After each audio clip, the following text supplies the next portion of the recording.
السلام علیکم ورحمۃ اللہ وبرکاتہ۔ آج کا فنی جوک۔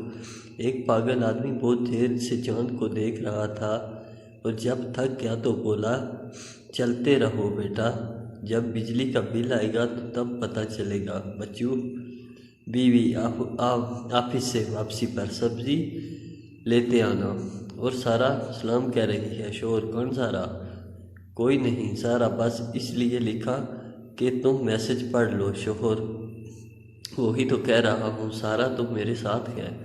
تو تمہارے ساتھ کون ہے؟ بیوی، کون سارا؟ کدھر ہو تم؟ شوہر، میں بازار میں۔ بیوی، ادھر ہی رہو ذرا، میں ابھی آتی ہوں۔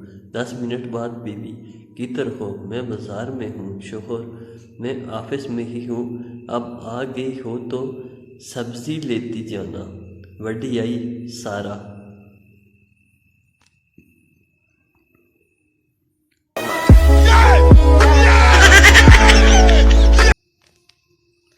مولوی صاحب نے دیکھا بریانی میں بڑا سا لیگ پیس دوسری طرف ہے، تو تھار کو گھما کر اپنی طرف کر لیا۔ کسی نے پوچھا، مولوی صاحب یہ کیا؟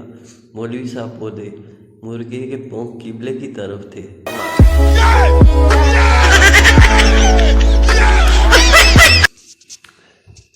جتنی آنکھیں چائنا والوں کی کھلتی ہیں، اتنی میں ہمارے ہاں لوگ نیند میں آنکھیں کھول کر فیس بک اور واٹس ایپ استعمال کرتے ہیں۔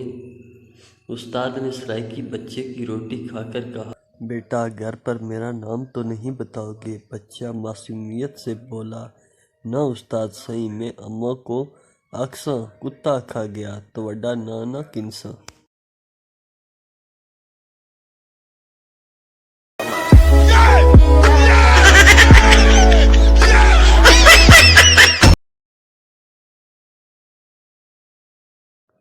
اللہ مغفرت کرے، بہت ہی نیک تھا، نہ کسی کو گانے دیکھنے دیے، نہ سننے دیے، نہ ویڈیو دیکھنے دی بننے دی، نیٹ پر لیک کرنے والی، نہ سیلفی، نہ فیس بک، نہ واٹس ایپ، نہ نیٹ، نہ ہی نماز میں گانے اور میوزک کے ٹون بجنے دیے۔ شرافت کی زندگی جیا، شرافت کی موت مرا۔